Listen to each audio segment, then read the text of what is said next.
Hi guys, Leah here. Welcome back to my channel. I want to talk to you today, just a little bit of real talk from me to you, just a little heart to heart from Big L to you out there.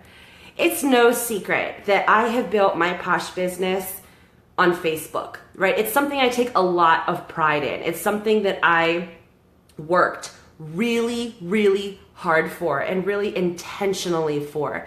And I spent a lot of time doing research and investing in trainings and learning from people who paved the way before me so that I can emulate what they do, build my own business, and then hopefully share it with you so that you can build your own business. One of the greatest things that I do now that I am a premier leader, pushing to be a silver leader, hoping to be a gold premier leader, and praying that I can someday be a platinum leader, one of the greatest things that I get to do is help women build their own businesses. I take an immense amount of pride in the women who join my team, what their goals are, what they want to accomplish, and what they see themselves doing. Maybe money isn't a motivating factor to them. Maybe they're a stay-at-home mom and they need like adult conversation that has nothing to do with PJ Masks and Doc McStuffins and Daniel Tiger.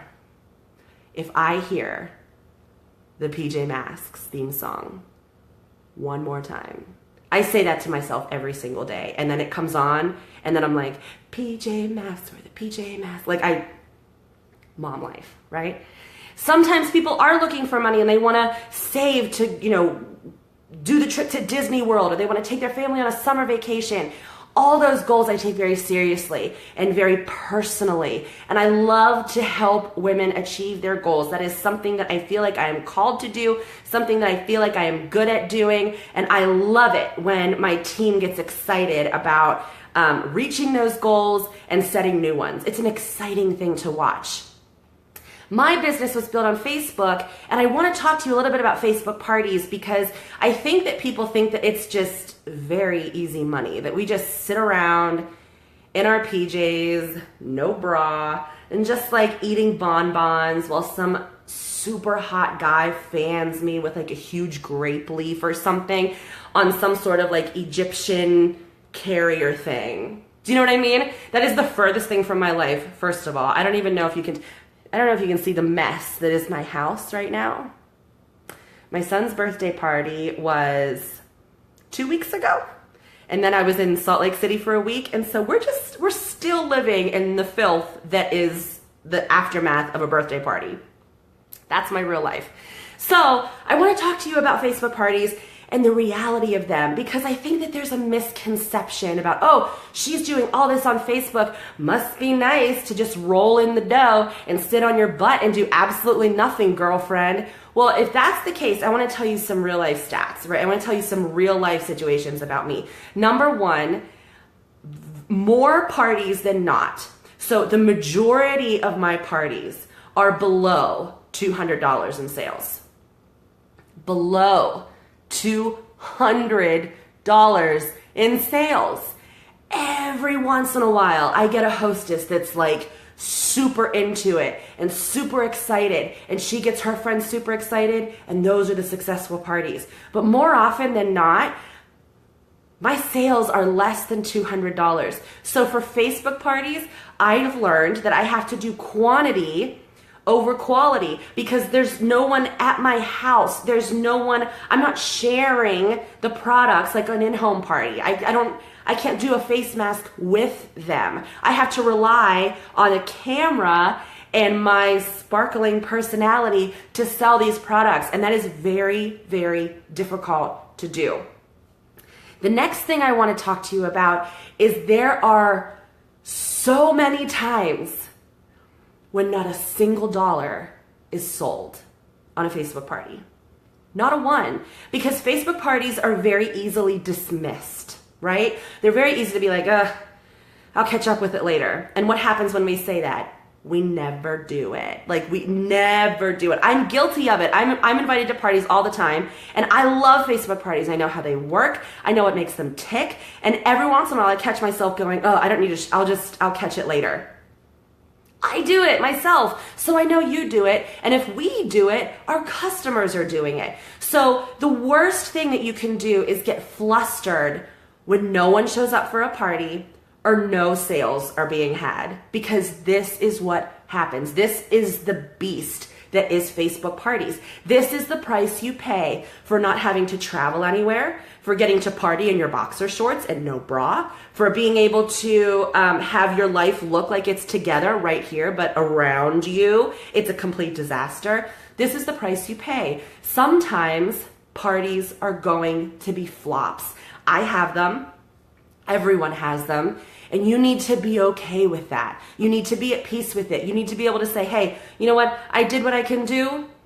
On to the next one. Because I promise you, you can never tell which party is going to be a $500 party, an $800 party. So you have to give every single party your absolute best, because someone is always watching, right? They might not buy anything, but they are always going to go back and watch what you say and listen to what you do. And maybe they don't buy anything, but maybe they say, hey, that girl's kind of fun. I bet her team would be kind of fun to be on. And then you plant the seed of being on your team, right? So my biggest piece of advice to you is to just take a breath. When no one shows up on Facebook Live, yeah, it's weird. But that doesn't mean your world is coming crashing down to an end. It doesn't mean, like, the world is still... We're going to wake up tomorrow and there's going to be a sunrise, and we're only talking about soaps and lotions. You know, you move on to the next one, right? That's my biggest piece of advice to you. And I want you to know that it happens to me. It happens to all of us. There are going to be parties where nothing is sold. Not a single person shows up. I can't tell you how many times I have to answer the question, do I have to show up to my party? From a hostess. And I want to be like, yeah, girl. You need to show up to your own party.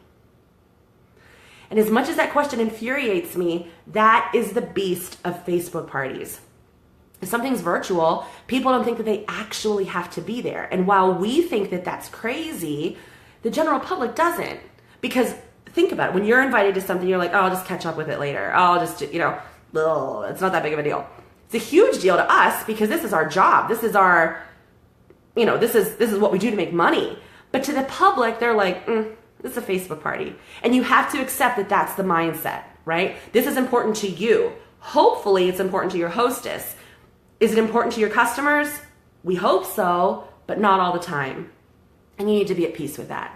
You need to be okay with it, right? So keep those two things in mind when you're doing Facebook parties. I just want to let you know that I fail too. I fail hard. There have been times when I've done Facebook parties, like several in a row with no sales, no nothing. And the goal is consistency. Get yourself back up and do the next party, right? Because you never know what hostess is going to turn into a teammate. You never know what party is going to be $1,000 party. And I have those. They're few and far between, but I have them, right? More often than not, I'm $200 or below, and sometimes no one even freaking shows up. And what do? I punch a wall, I flip some tables, I say some certain 4-letter words, and then I move on to the next party, because the next party could be my next team member. The next party could put me over the edge to earn monthly award. The next party could be a $500, $800 party and put me in a good position for the rest of the month. Okay? I just wanted to have that talk with you because I feel like I met a lot of people at UnCon, our national convention this past week, and everybody was like shocked to hear that I struggle with Facebook parties too. And that's okay. I just want you to know it's okay, because at-home parties give me actual anxiety. They give me a lot of anxiety. So I'm okay with doing Facebook parties, but you have to accept the good with the bad. And you have to remember consistency is your best friend. Get the parties booked. Give every single party your full personality. Embrace your mistakes. Embrace your weirdness and your craziness, and just let it flow. Leave everything on the table for that party. So then that way when you walk away, you don't have any regrets. And know that when you do fail, because you are going to fail, failure is what makes our successes that much more amazing, right? If every party was like $1,000 party, it would just come to be like expected, right? You wouldn't celebrate it anymore.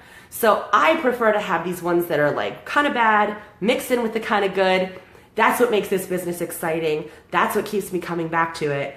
So I want you to know that I am in the same boat you are. I'm not doing anything differently, except I'm being consistent and I'm giving everything I've got to every single party. And when it doesn't go my way, I flip tables, I punch things, and then I move on to the next one. Because the next one, you don't know what's gonna pan out, right? We can't predict the future.